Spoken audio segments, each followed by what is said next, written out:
Well, good morning, everyone. It is 11 o'clock according to my clock in my office, so we're going to go ahead and get our webinar started. To start off with, just a couple quick housekeeping notes. Just so everyone knows, all attendees are on the muted status for these webinars. That's just to make sure we don't have a lot of interference happening in the background, so heads up on that. We are recording this webinar, so if you know someone who might be interested in the topic, or if you maybe missed something or wanted to see the PowerPoint again, we will be putting that up on the FAM YouTube channel in probably about a week or so. And all attendees will have a chance to ask questions. You all have access to a question box located at the bottom of the screen. If you have a question during the webinar, feel free to type it in. I'll take note of them and we can ask during a question and answer period that'll be happening at the end of the webinar. Or of course, you can also wait till the end. It's completely up to you. So without further ado, we're going to go ahead and get started. This is one of our series of webinars we're doing with the Florida Connecting to Collections program. This one is on the topic of Code of Ethics.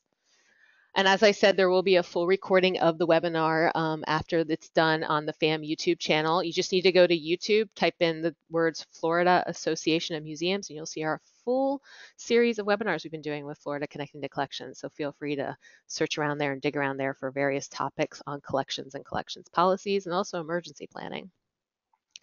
This is our FAM C2C project team. I'm up there at the top. My name is Robin Bauer-Kilgo. I am Special Projects Manager for FAM. Our executive director is Melinda Horton, and our project associate on this project is Laura Nemmers. And we're actually located all throughout Florida. So I actually live down in the Keys, Melinda lives in Tallahassee, and Laura lives over in Gainesville. So we're kind of the width and breadth of the state of Florida. Today's speaker is Elise Lecomte. She's Registrar and Assistant Department Chair of the Florida Museum of Natural History. Elise has been a part of our Florida Connecting to Collections program from pretty much the beginning. So, and she's an expert in many of these subjects and in this field. So we're very excited to have her with us today. And as we have said before, our program today is going to be covering an overview of a quick Florida Connecting to Collections, which is my part of the program. Take about 5 to 10 minutes. And then we'll be jumping right into Museum and Library Code of Ethics, the essentials, which is what Elise will be covering. The webinar will take at most probably about 45 minutes. So just a heads up on that for timing. As we dive into what Florida Connecting to Collection is, it is a partnership program, actually. We are an IMLS grant, which is actually concluding in November of this year. We've been going on for about 5 years.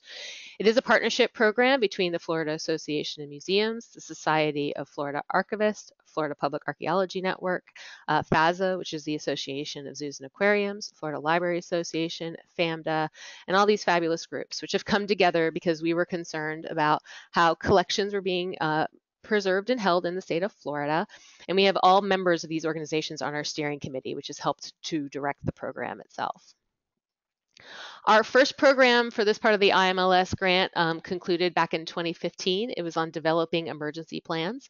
We do have a website on the FAM website where we have all the information pertinent to developing emergency plans. So if your institution is based in Florida or outside of Florida, because we have quite a few of you guys joining us today, you're more than welcome to dive in there and see webinars, activities, samples, and online resources all helping you to develop your emergency plan.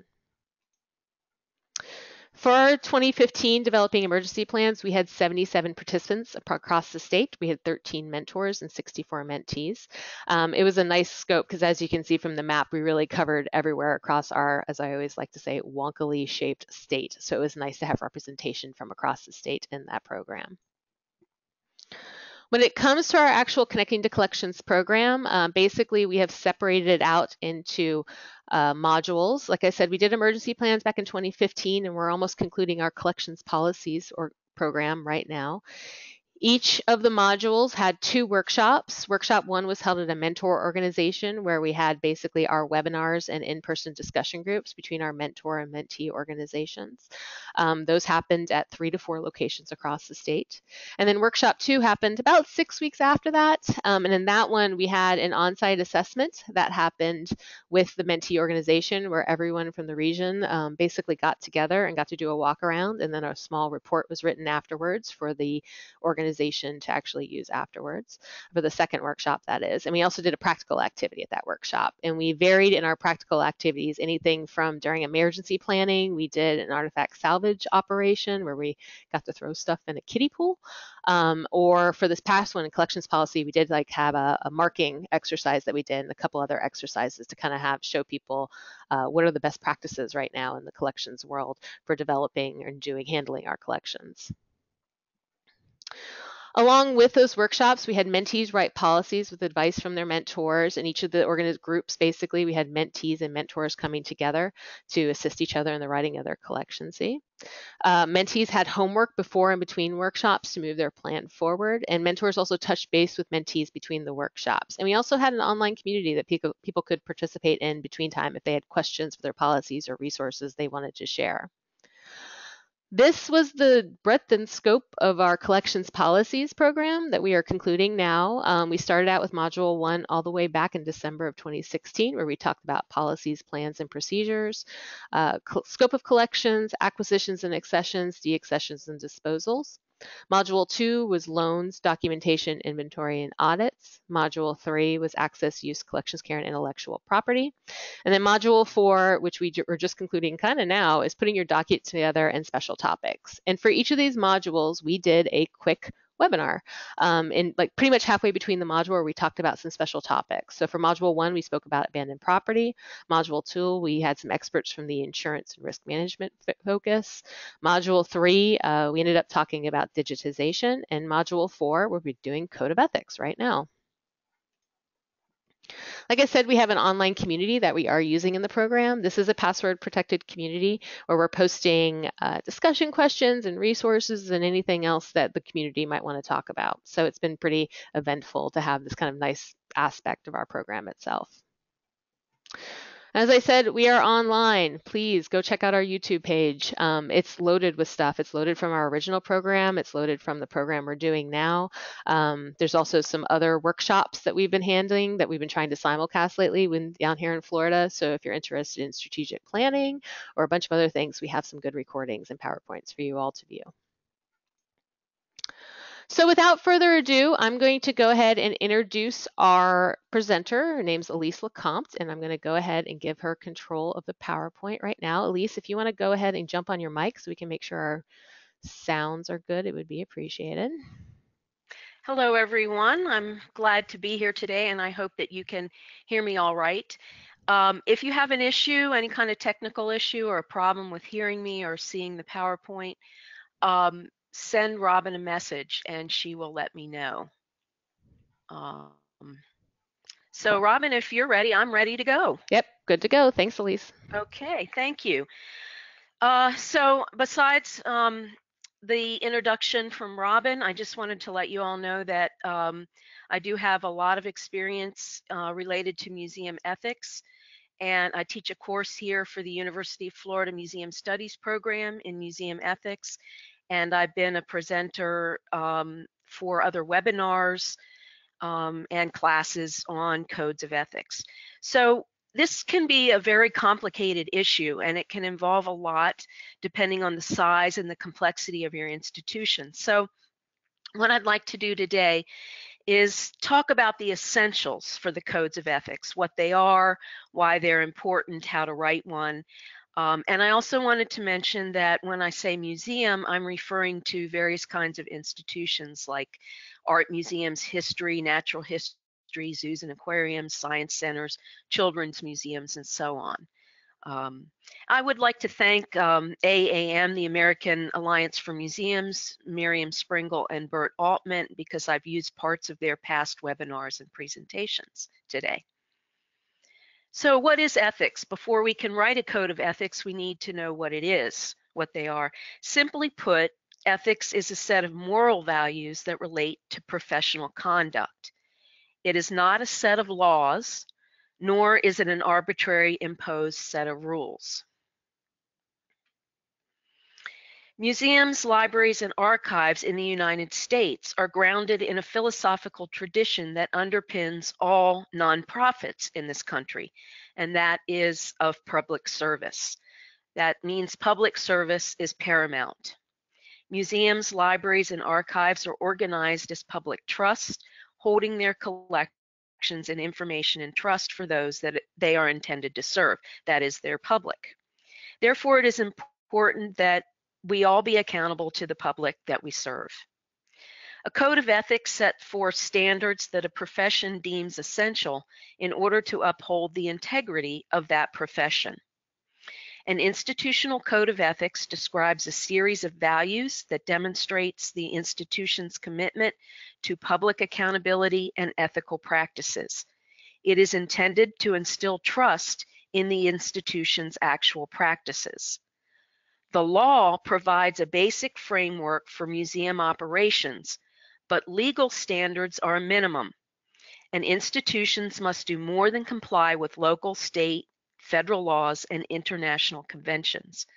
They must take steps to maintain their integrity in order to warrant public confidence. In other words, they must act ethically as well as legally. Just like other policies that we create for our institutions, a code of ethics changes over time as the institution evolves and as professional standards and best practices change. A code of ethics can be a single, or it should be a single document, not a compilation of other policies or a list of references to other documents. It should also not be a set of procedures. Policy is different than procedure. Policy determines what to do, and procedures determine how to do what is laid out in the policy. Ethical choices are rarely clear-cut options between right and wrong. They deal with the gray areas. There is no one correct answer to most ethical problems. An ethical dilemma usually begins with an unclear interpretation of the problem to be worked out. An institution's code of ethics thus provides guidance to its professionals, that is, the governing body, the staff, the volunteers, and any associates that regularly work with the museum. So the code provides guidance to these people about how the institution should operate ethically and how the institution's professionals are to perform their duties in an ethical manner, according to the values that underlie professionally agreed upon practice. The document addresses not only personal and professional conduct, but collections and truth in presentation, that is, the honest and objective representations of objects, specimens, and records. It covers related ethics as well and should reference the institution's adherence to applicable laws. And we'll discuss all of this in more detail later on in the presentation. The Code of Ethics provides the institution with a tool that it can use to prevent and resolve ethical issues. It's not a matter of when something will go wrong, it's a matter of when. And I can tell you in my experience in the field that I have seen a lot of examples of various kinds of ethical dilemmas that museums and libraries and archives have been faced with over the last 20 to 30 years, especially.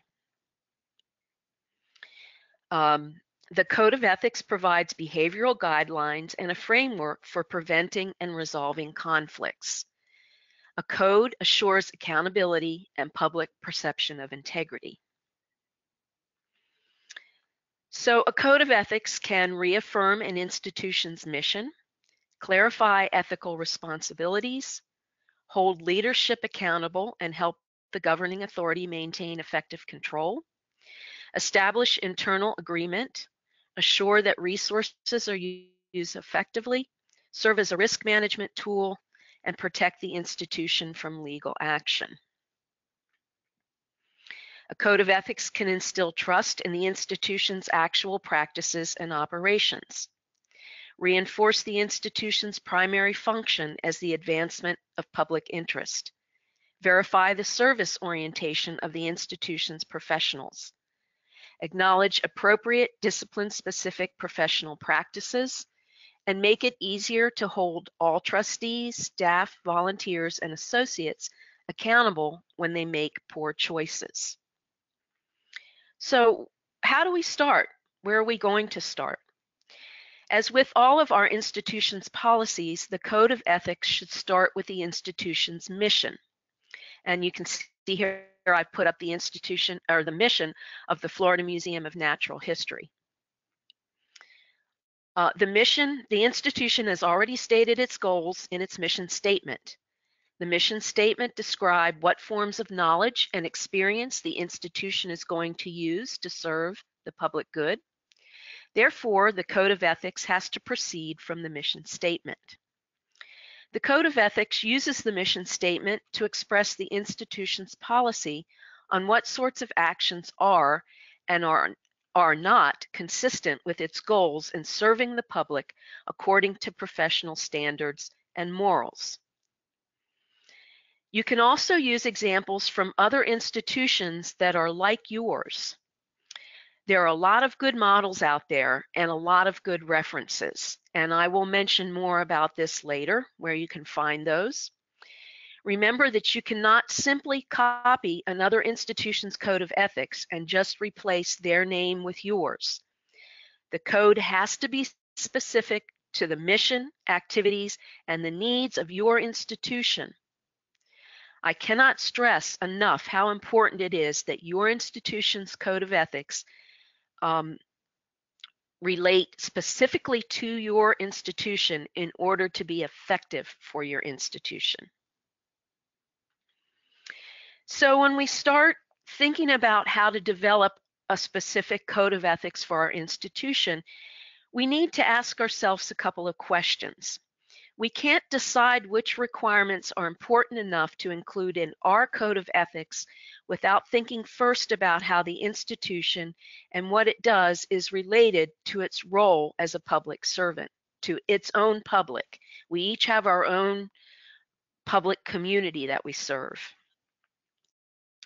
So the following kinds of questions you should think about and ask yourself, or the committee that's writing the code should ask themselves.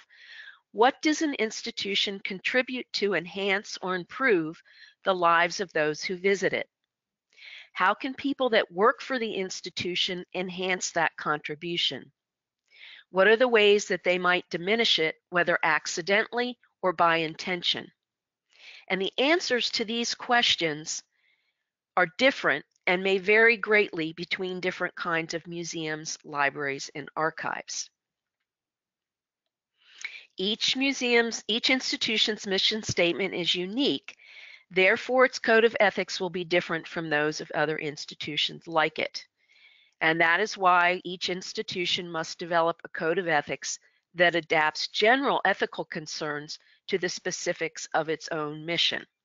I know I'm repeating myself a lot here, but it's really, really important. And I've seen a lot of examples where codes have been copied and they don't fit the institution and are not helpful in guiding that institution in resolving ethical conflicts that they come across or that arise for that particular institution.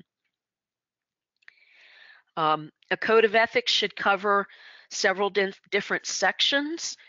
These are some of the main sections that should be covered: governance, accessioning, deaccessioning, weeding for libraries and archives, collections care, exhibit practices, educational programming, personnel, personal behavior within the context of the institution, and how the code will be implemented. It should also include any other sections that are meaningful within the context of the institution itself. Some of these issues may be addressed in part or totally in other policies, such as collections management or collections development policies, personnel policies, fundraising development policies. If that is the case, they should be generally restated in brief in the Code of Ethics and then reference made to the relevant policy. But again, don't just make a reference to the collections policy. State in brief what the ethics related to your collections are, and then refer to the collections policy for the details related to those ethical practices and principles. Remember that the Code of Ethics is not just a list of references to other policies.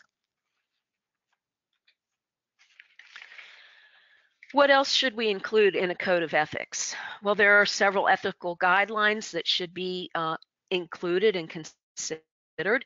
The ethical duties of the governing authority, staff, volunteers, and associates. The ethics related to the relationship of the governing authority and the director. The ethics of collecting. Conflicts of interest. Collections ethics. Issues might include things related to acquisition, deaccession, care and preservation, appraisals, dealing in collections, access to collections, truth in presentation. There's conflicts of interest should be included, such as things related to disclosure, gifts and favors, loans, outside employment, personal collecting, purchases of museum property, use of assets, and confidentiality. Management practices should be included, things like legal compliance, ownership of intellectual property or scholarly research, and personnel management, to name a few. Management of business or individual support, commercial activities, political activities, and responsibility to the public. Now, in terms of political activities, some codes of ethics, some institutions don't include this in their code of ethics, but some do. And these relate to things like the use of your institution by politicians for gatherings, for debates, for town halls, and things like that. Finally, the Code of Ethics should include a statement that it applies to members of the governing authority, to staff, to volunteers, and to associates. And these associates are any people or groups outside of the institution that are intimately connected to any of the institution's activities, like friends groups, fundraising groups, and others. The key function of a code of ethics is to make a difficult responsibility clear before individuals are caught in situations of conflict. Thus, it is essential to develop one before the need arises. And for accreditation under the American Alliance of Museums, the Code of Ethics is one of the core documents, and your institution cannot receive accreditation if you don't have a code of ethics. The Code of Ethics should be written to address real issues rather than philosophical questions. That is, issues that your organization might face or has faced in the past. A workable code considers the reality of the institution's work as well as the ideals of professional activities related to that kind of institution, be it an art museum, history, natural history museum, zoo, aquarium, science center, library, or archive. The Code of Ethics should be consistent with whatever national organizations are related to your institution, but it should be tailored to your institution. Again, I'm going to repeat this principle. Your Code of Ethics is not just a simple adoption of the national code. And as much as we say this when we're doing training sessions on developing codes, it's amazing how often I see this when I do accreditation reviews and visits, that they've just simply adapted the AAM code or the ICOM code and not made it specific to their institution. Oops, I forgot a principle there. It should be developed from the bottom up, not the top down. Do not have only the top administration write it. Do not have a lawyer write it. And I'll discuss more about this later. These are a few of the steps that you can follow to make it easier to write a code of ethics. If your museum is complex or large, or even if it's small, you may want to create a committee to write the code. You may assign it to one person. If you do create a committee, you want to represent all areas of the museum. So you do want to have someone from administration, collections, exhibits, public programs, security, all the different development, all the different areas of the museums that, because all of these areas are affected by the Code of Ethics. If you create a committee, you'll want to assign sections to different committee members to write. But in the end, you should appoint a member with excellent writing and editing skills to have the primary responsibility to editing the final draft to assure coherence. You need to determine deadlines, especially if you're having a committee, when certain sections are going to be written by, when the code's going to be finished, because if you don't, believe me, it will never get done. Establish the review and dissemination process, and this is a review of the drafts that come along as you write the code. Stay focused on the institution's mission to ensure that the code meets the needs of the institution. Make it easily readable to facilitate its use. Use clear, concise, and consistent language. And disseminate the draft to the entire institution for review and comment. Now, these steps take differing amounts of time at different institutions. Most importantly, be patient. Writing a code of ethics is not an overnight process, and it can be very challenging, especially for an institution that has been around for a long time and has a long, complex history. It is very important that the entire community of the institution, again, the trustees, the staff, volunteers, and associates, should approve the final draft before it is submitted to the governing body for approval and adoption. The key is really inclusive dissemination. This ensures, so for the greater the participation, the more likely it is that the code will fit the needs of the institution, and the greater the probability that it will be a useful document. Like any other institutional policies, the Code of Ethics is formally adopted by the institution's governing body. Because it is the institution's governing body, be that a board, a parent organization, or some other governing structure, that has the ultimate responsibility for seeing that the institution carries out its fiduciary duty to its public in a responsible and ethical manner. Therefore, it is the duty of the governing authority's members to uphold and abide by the institution's code of ethics. And it is also their duty to see that all associated personnel abide by the code of ethics. It is the governing authority or its representative, like the institution's director, that officially approve and sign the code of ethics. Once adopted, a code should be widely disseminated throughout the institution, readily available to the governing body, staff, volunteers, associates, and the public.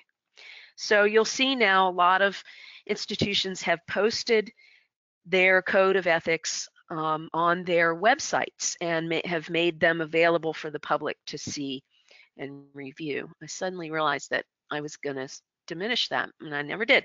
Okay. The Code of Ethics should also be required reading for new trustees, staff, volunteers, and associates as part of their orientation.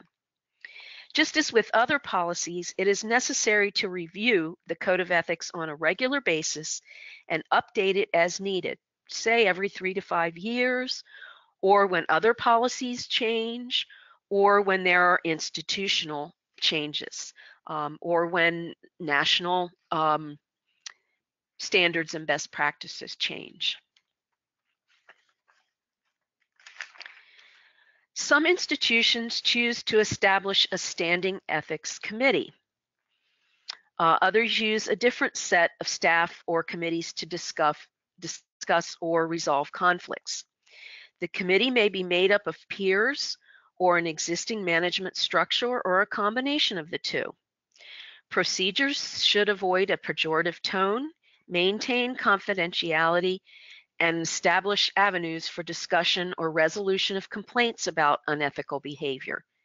The procedure should create avenues, either formal or informal, for resolution of unethical behavior. Supportive, ongoing dialogues will help prevent unethical behavior before it happens. It is essential that the Code of Ethics be consistent with other institutional policies like those listed here.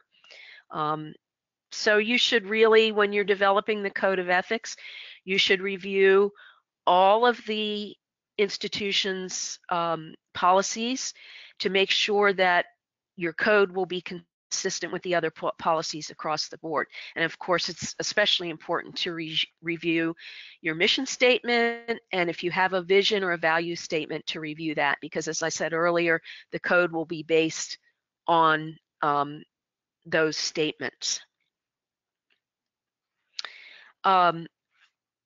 In a previous slide, I listed some of the national organizations that provide guidelines, references, and examples to help you create a code of ethics. Institutions like the American Alliance of Museums, ICOM, the International Council of Museums, AAMD, the Association of Art Museum Directors, AASLH, the American Association for State and Local History, the Association of Zoos and Aquariums, the American Library Association, and the Society of American Archivists. This slide shows a list of some of the other related national organizations where you can find guidelines, references, and examples. Although I have not specifically mentioned professional codes of ethics for related organizations, you should review these codes of conduct for the professionals that work at your institution, because you will have to include some of those principles in your code of ethics. And as an example, the two that I work with or am involved with the most are the Professional Code of Ethics for Museum Registrars and the Code of Ethics for Professional Archaeologists. And there are a whole lot of other ones out there. I'm sure you know those that are related to your particular institution and your professionals. I'm now going to go into an example of an area that would be included in your code of ethics, and some of the reasons why. I'm going to talk about collections, mainly from a museum point of view, but the principles that I'm talking about can also be carried over to libraries and archives with collections. And then I'm going to go into talk about ethics related to libraries and archives that should be included. But in general, the thing that makes us all unique is that we maintain and care for collections in perpetuity for the public that we serve. And this entails ownership, care, and use of objects, specimens, living collections, records, and information representing the world's natural and cultural commonwealth. It entails the highest public trust, and it carries the presumption of rightful ownership, permanence, care, documentation, accessibility, and responsible disposal.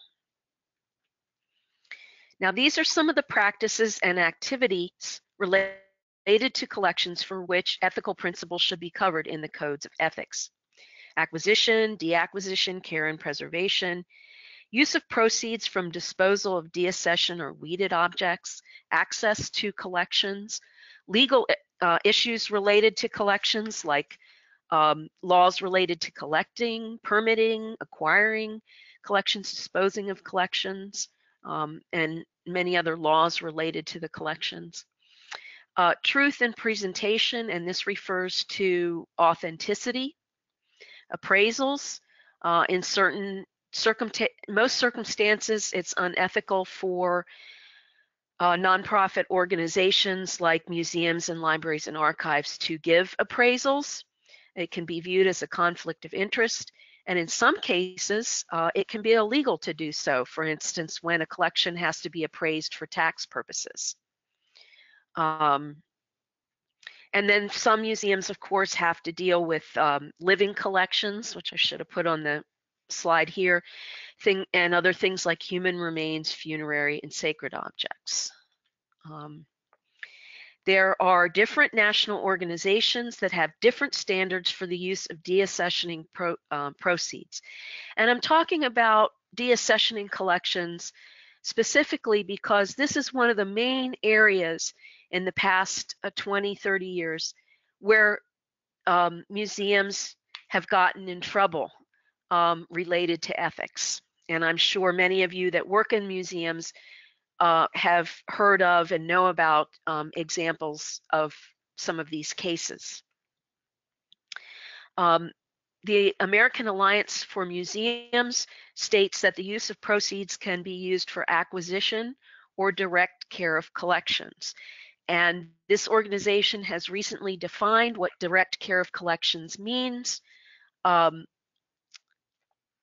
they have a white paper posted on the website.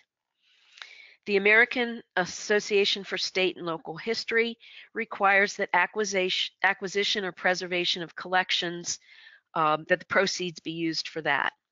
And the American Association, or the American Association of Art Museum Directors, I always get that wrong, requires that the proceeds only be used for the acquisition of other works of art.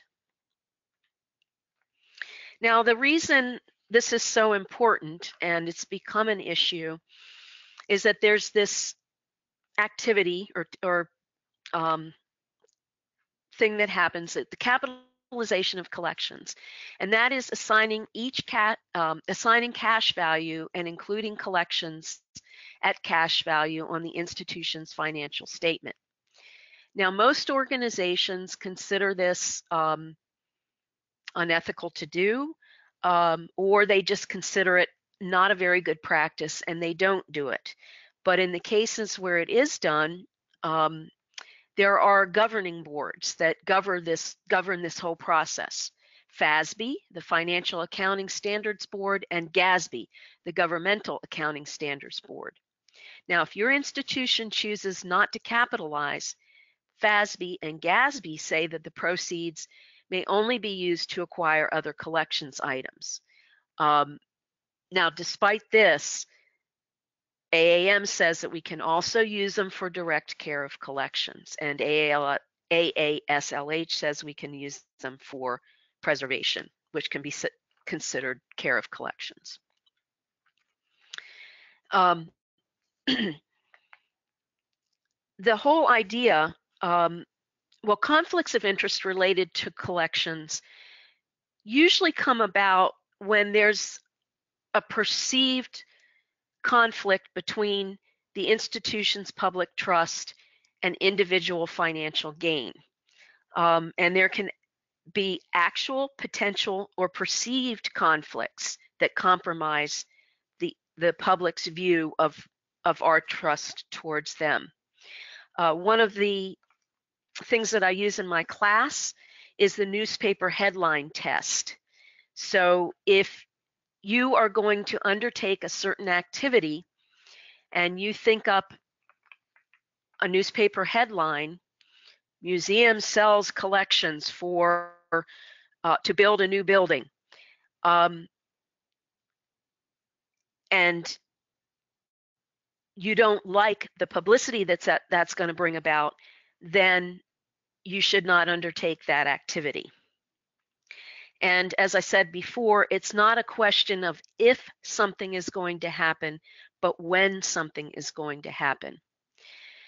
Disclosure has to do with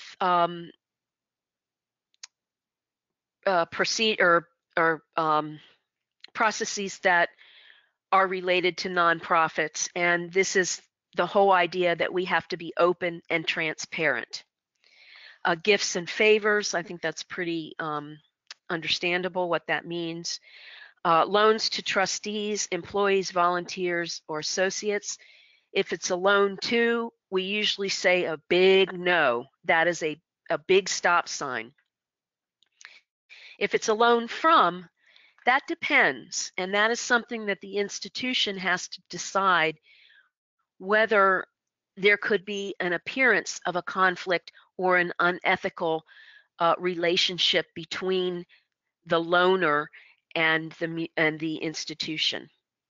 And the confidentiality has to do with things like maintaining a donor's anonymity, whether they're a donor of collections or a donor of funds. There are other areas of conflict outside employment. If you're a professional working in an institution and you work for someone else, for example, I teach collections management for Johns Hopkins University Museum Studies program. And so I make sure that when I do this, I don't use any of my institution's resources or my staff time to work on that class, on that course, or to teach that course. There's conflicts can occur when professionals within the institution get involved in personal buying and selling, especially for collections that you're involved with taking care of. At the Natural History Museum, we do not allow collecting of objects and specimens of any sort related to our museum. Other institutions will say, for an example, at an art museum, you may have a specialty in a certain area. You don't collect in that area. You don't buy and sell in that area, but you may be allowed to buy and sell in another area. And then, of course, there are principles related to openly disclosing the fact that you're going to do this if the museum might have an interest in that particular piece. Also related to personal collecting. It's usually stated that anyone associated with the museum is not allowed to purchase or acquire collections that are being deaccessioned.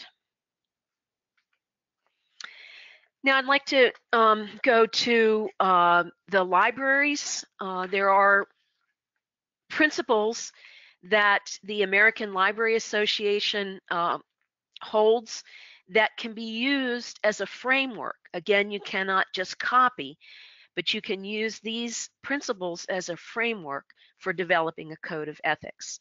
And again, I'd like to say that a lot of these principles and values relate not just to libraries and archives, but also to museums. So providing the highest level of services to all users, upholding principles of intellectual freedom, resisting efforts to censor, protecting each library user's right to privacy and confidentiality, respecting intellectual property rights, and advocating a balance between the interests of information users and rights holders. This is something that museums have to deal with all the time, as well as libraries. Treating coworkers and other colleagues with respect, fairness, and good faith. Not advancing private interest at the expense of library users, colleagues, or our employing institutions, distinguishing between personal convictions and professional duties.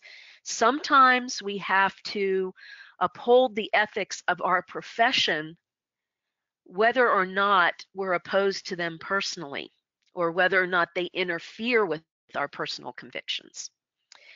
We have to strive for excellence in the profession by maintaining and enhancing knowledge and skills, encouraging professional development, and fostering professional aspirations.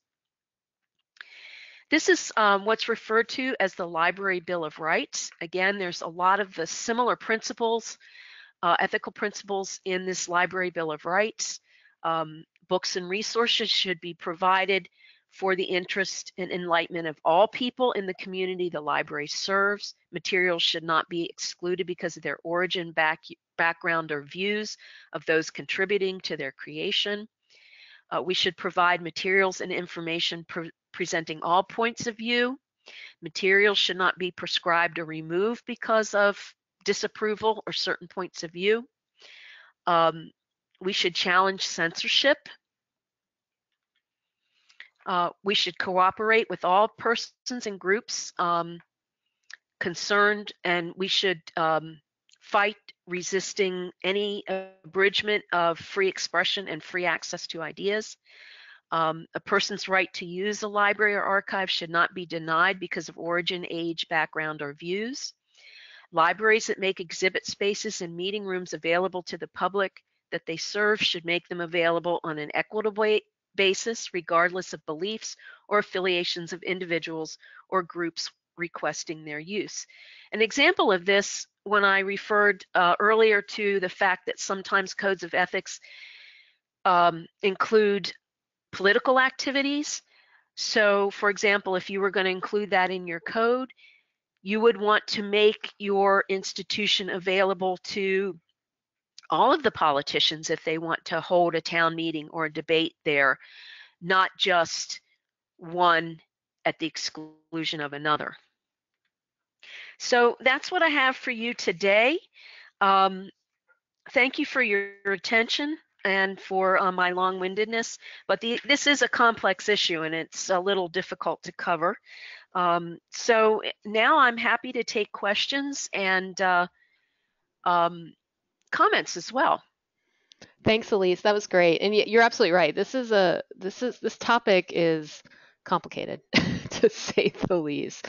But Yes. I think it's something that we always need to kind of cover in this presentation or in this series of workshops, just because we need to. I mean, I know even me, I mean, I've worked in the museum field for over 10 years and I've hit some ethical issues where I've had to really sit there and talk to myself and be like, is this the right thing to do? Am I in the right place? Is this the right thing to do for the collection? So I think it's an important topic to cover. Well, I would encourage all of our attendees to go ahead and type in some questions in the question box if they have access to it. If they could go ahead and feel free to do it at any time. And while we wait for folks to do that, I wanted to ask you a little bit more about when you were talking about conflicts of interest, you were talking about like loan to and loan from. Could you talk a little bit more about that and the difference between the two things? Yes, I use an example in my class of you have a potential donor or a very important donor for your institution, a fund, a donor, person that donates funds. And they decide that they would like to use something from your collection to display it at a private party or gathering at their house. And that is something that is a big no-no, not only because of it relates to collections ethics, that is the care and conservation and preservation of an object in a home where we can't control the humidity and temperature, we can't control really how it's displayed, if it's displayed safely, security, etc. But also that other people may view this as preferentiality, that we are treating this person who gives us a lot of money in a preferential manner in exclusion to our other donors or to the public. It's a private gathering that they don't have access to, and that can be exclusion, considered exclusion. So that's loaning to. Loaning from, so the influential donor is going to loan you something from their private collection. It depends on the institution. For example, with the Natural History Museum, we would really have to consider the provenance of the collection. Is it an archaeological collection that was not collected legally? Or would it give the appearance that we condone illegal collecting or collecting by non-professionals? In an art museum, for example, sometimes there are private collections that are completely above board, don't have any provenance issues, were collected or bought legally, and they may fill an area of an exhibit that would be important to show as part of that exhibit. Say it's an exhibit on ceramics, a particular type of ceramics or a particular institution that has produced, manufacturer that has produced these ceramics, and a donor has a really important piece or a rare piece. You may want to borrow that. The museum may want to borrow that, but there are rules then. You need to include in the loan form rules that will govern how the loan's going to be handled, how long it's going to be, how it's going to be publicized, how the object's going to be used, etc., so that there are no appearances of conflict. Does that help? No, it does definitely. And I know like I've been in experiences, this is my personal experience, where I've been working with a pretty small community. And, when you're doing an exhibit and exactly what you said, someone has the thing that would really heighten the exhibit. But you really Hmm. have to sit there and ask yourself, okay, do you really want to borrow it? You need to loan it. Sometimes if it's to be generalist, an older person who's kind of like, well, why do I need to fill out all this paperwork to loan things to Right, the museum? Because I've either right. worked there for a long time or I've had a long connection to them. Why do I have to do it? I'll just drop it off on Tuesday. Just pick it up. You know what I mean? Right. Be done with it. Exactly. So I think it is always, it's, part of our role as collections people, as educators, to kind of sit there and try to explain gently, we do want to take it, obviously. It would really help our collection or our exhibit rather. But we have to do this properly, mainly and I always like to drop down the insurance reason. I'm like, mainly for insurance. If something would happen, you Yes, know what I mean? Like, yes. what Uh-huh. what should you do? And I think that's always a really important point. We just got a question put in, so I'm going to Okay. pop it in here. Hold on Okay. one So I'm second. It says, what right. if you're already having problems with ethics, basically, and you don't have a code of ethics?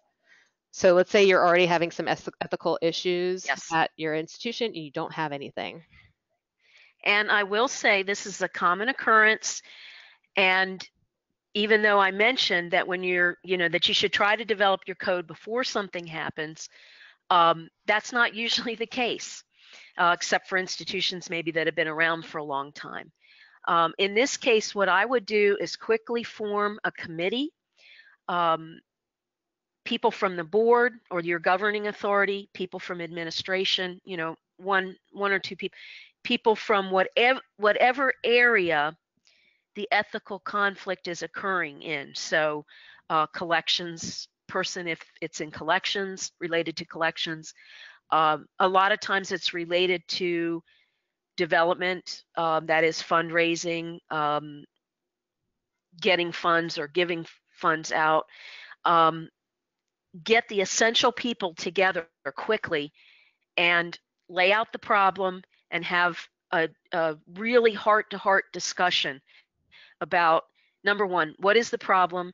Who are the parties involved? What are the potential conflicts? What might the outcomes be, and how they will affect the um, what's the right word?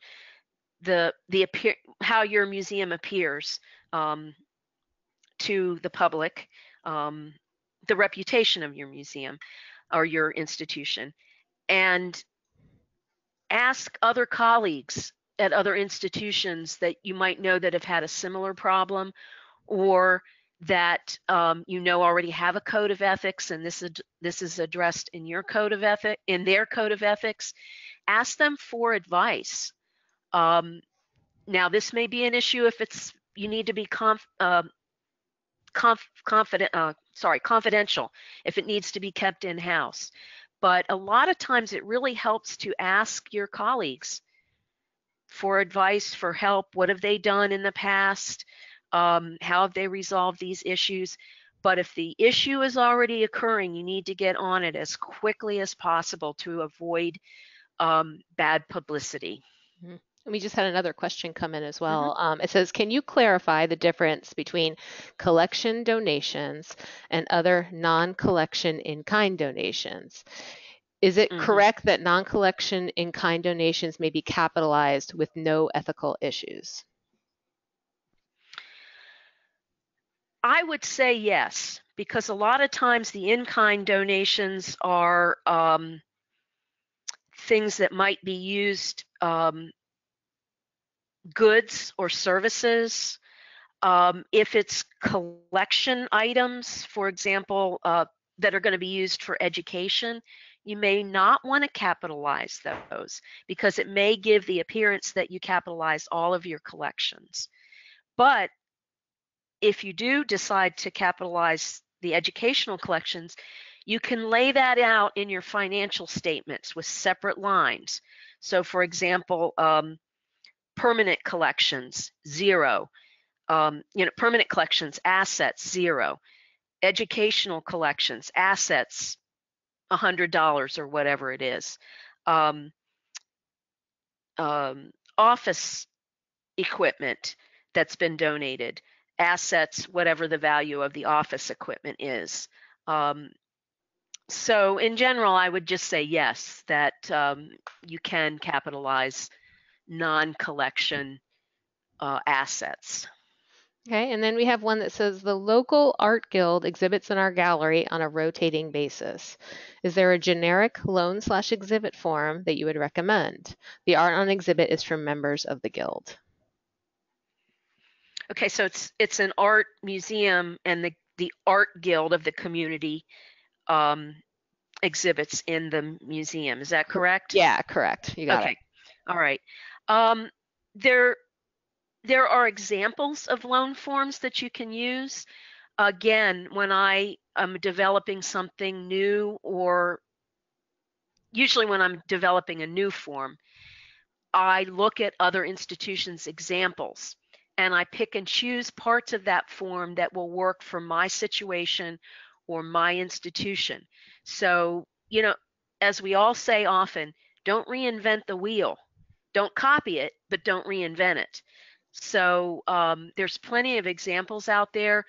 There's a great book, but I think it's out of press, or yeah, out of press now. It's the Museum Forms book, and I used to use that before all the web resources. I used to use that all the time to help me create forms. You can ask your colleagues for examples of their forms. You can go on the web. Lots of museums have some of their forms on the website. So I hope that helps, because there isn't really one generic form that you can use.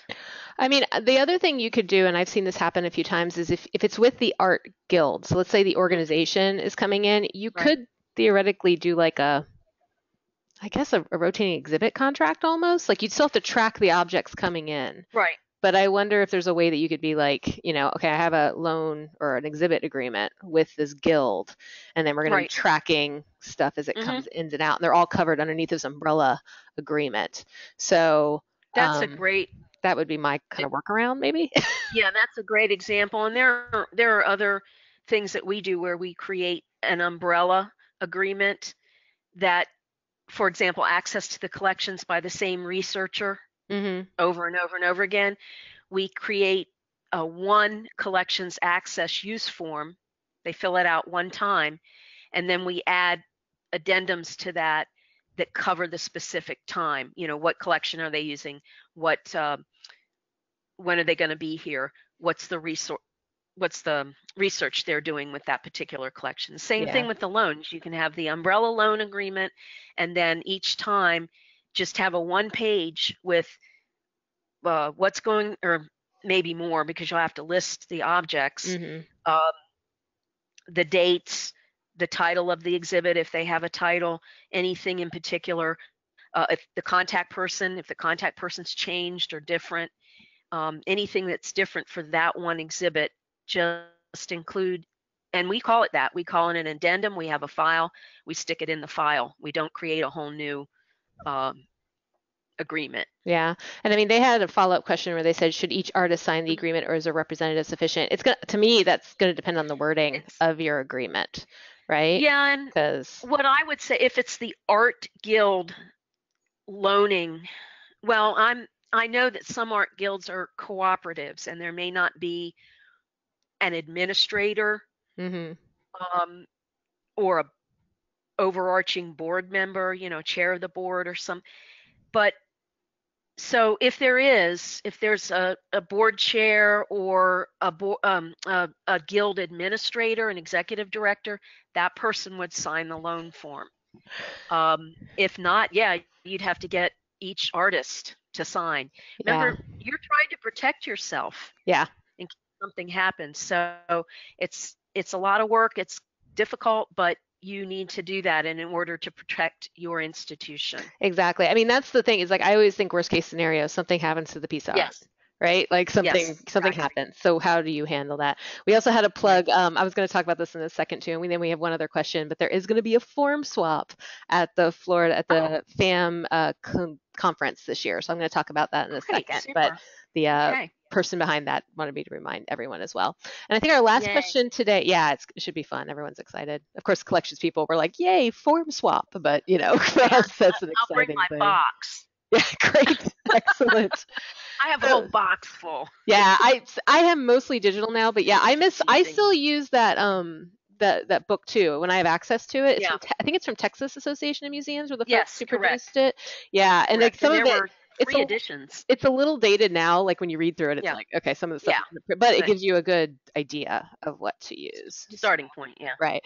So our final question is, what should you do? What should you do if you have one of those instances when someone drops something off, doesn't fill out the paperwork, but you would like to accession it into the collection because it's relevant? What do you do? That's a great question because it does happen, and it Mhm. happens more than you would like it to. If we get stuff dropped off with no indication of who dropped it off, because we'll come in the morning and there's something outside the door in a Mhm. box.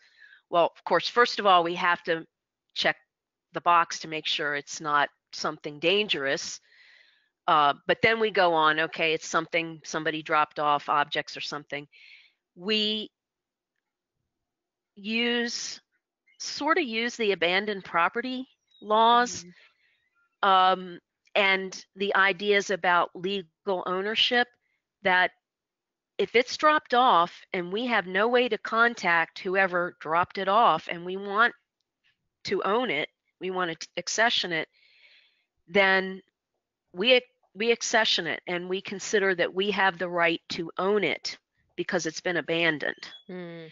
Now, if a legal case came up, we would have to follow the year, whatever regulations are set out in the law for your state. Right. And in Florida, it's changed. It used to be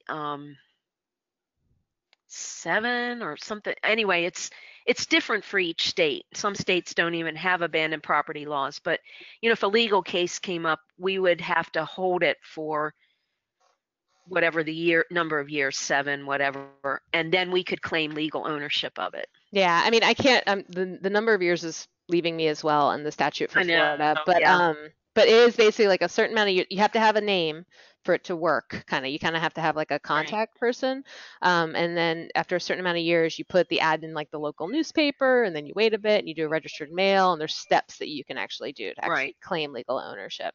My thought would be with that, I would say, yeah, bring it into your collection.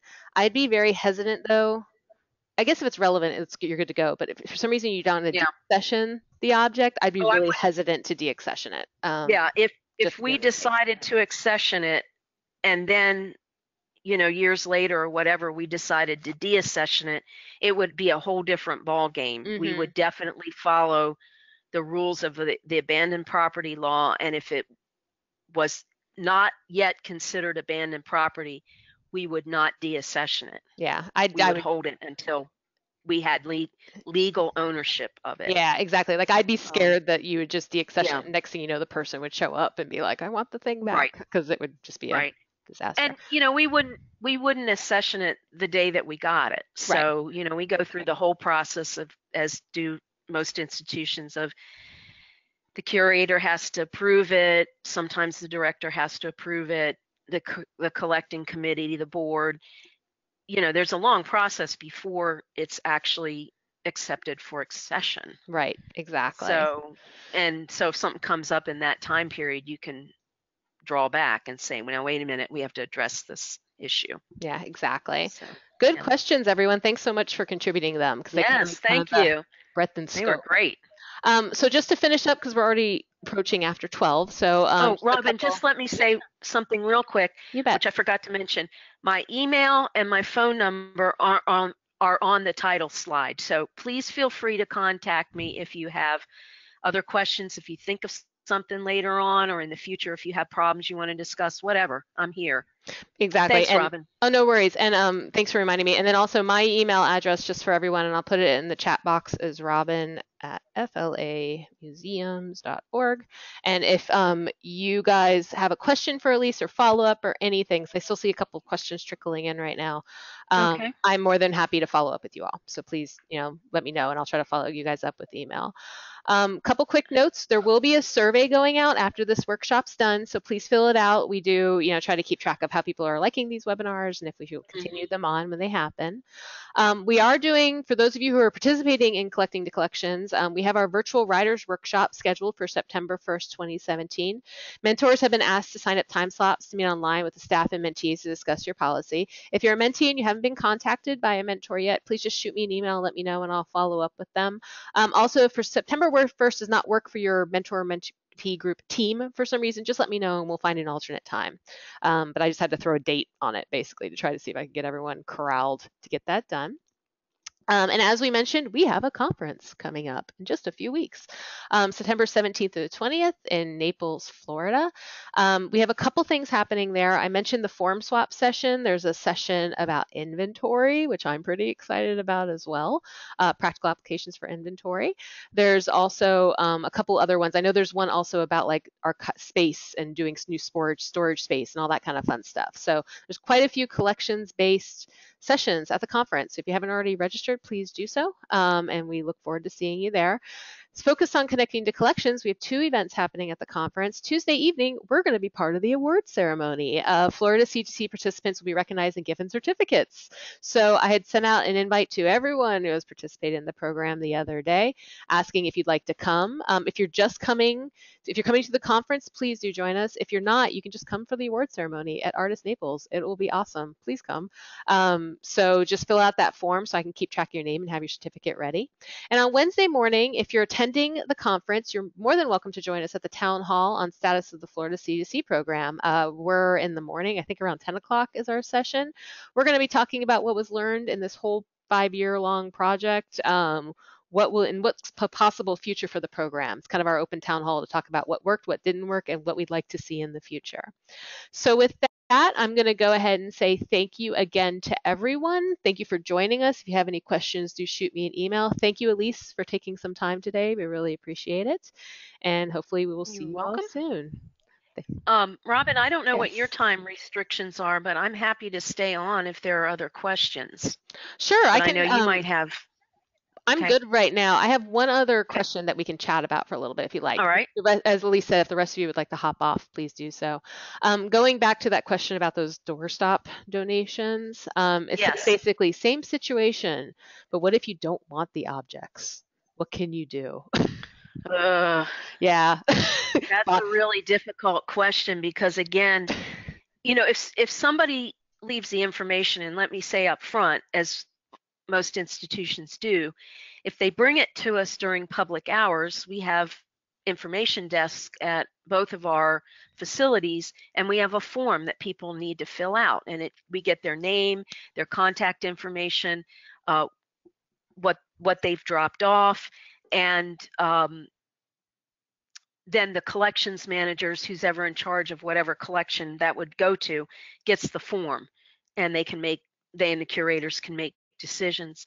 But if it's dropped off with no information, it's really difficult. And I think, unfortunately, the material has to be held, for a while. Again, maybe for the length of the abandoned property laws. I mean, I would say since that's a law in the state of Florida, I would say we might have to hold it for that long. That would be something that I would want to discuss with my curator, with the director, and anybody else who might be essential to whatever's been dropped off within the museum. So, because that is very difficult. And of course, nobody has enough space, and we don't want to be cluttered with things we don't want. Yeah. Legal counsel, we might get help from legal counsel if we can, if that's doable, because they're really the ones, because this becomes a legal issue, not just an ethical issue. Yeah, and I mean, I think a Yeah. couple things you said are really important to think about. Number one is temporary custody. I mean, I think that's a form that we talked a lot about at our last Right. in-person one, where if you don't have one of those forms in your binder of collection forms, it's a good form. I would encourage people to develop a temporary custody form. Also, training the front staff of what they can do and what Yes. they can't do is really important. I know it's hard on the weekend because for most of us, the collection staff is not usually around on the weekend, and it always seems like that's when these Right. donations happen is the Yes. weekend. So, Yep. you have to just kind of control it as much as you can. But if you do some training with the staff, they might be able to convince them to come back on a weekday, which would Right. be a helpful thing. I was jokingly going to say when this question popped up, bonfire, but that's a joke. Do not put things in a I know. bonfire if possible. I do think we have a responsibility to hold it. I kind of think it depends on the object, kind of like what you said. Like we only have so much space, right? Right. So like if you worked at a local history museum and someone pulled up a Model T Ford and they like ran away from it, Right. I'd be kind of like, all right, like how do you handle this? Because it doesn't really belong. If it's a binder of newspapers or Right. that kind of stuff, hold on to it for a bit and then do the abandoned property thing. And then if it is just duplicates and stuff, especially if it's stuff that's like from a house that's bug infested and stuff, and you're like, Yes. I already have duplicates of all this stuff and it's Right. hurting it, I would really consider disposing it. But like you said, I would be talking to everyone on the Right. staff before I And would take and that in step. that, with the example of the newspapers, document everything that happened, document the whole case, make an inventory before you dispose of them. Hmm. If you have duplicates, but how do I know what was in that drop off if I don't have an inventory, Yeah, even if I have duplicates? So if somebody comes back, I can say, oh, well, okay, I have a copy of that already, and I will make a copy for you, or I will make it accessible to you. right. Um, Exactly. so, but And I think, something else I was thinking about, but well, I and don't remember what it was talking about related to this, that. I think it's good for people to have like a reject file. Lots of places have it, but Yes. lots of places will have Yeah, like we stuff do. that they've refused um, Hmm. for multiple reasons. It's nice to have it's nice to flip through some days just for amusement purposes. Right. Most likely, you can flip through it. Right. But then if someone comes after you in your position, they have a Right. reference. Because I know I've worked at places where I've had people come to you multiple times to try to take stuff off your hands. And Yeah. if the decision has already happened that you don't want that object for whatever reason, if it's already in your history, you have kind of legs to stand on, especially as a new person, which I think is an important Right. thing as well. Right. I So, have a file that says potential donations, and when a decision is made, it either becomes an accession and we have an accession file, um, or I have another file that says donations refused. hmm, yeah. So, Yeah, I yeah. think those are important things to have. Well, that was Yes. our last one. So hopefully we answered Great. you. And if for some reason, like I said, if anyone has any other questions, we still have some people on here. So thanks for sticking around. Yeah. And Good. if anyone has any questions, feel free to shoot me an email or shoot Elise an email. Thanks again for joining us. And hopefully we'll see you Florida folks at FAM in a couple weeks. Thanks again. And thanks, Robin, for the opportunity to do this today. Oh, my pleasure. Thank you for your expertise. You're welcome. All right. Bye-bye. Bye.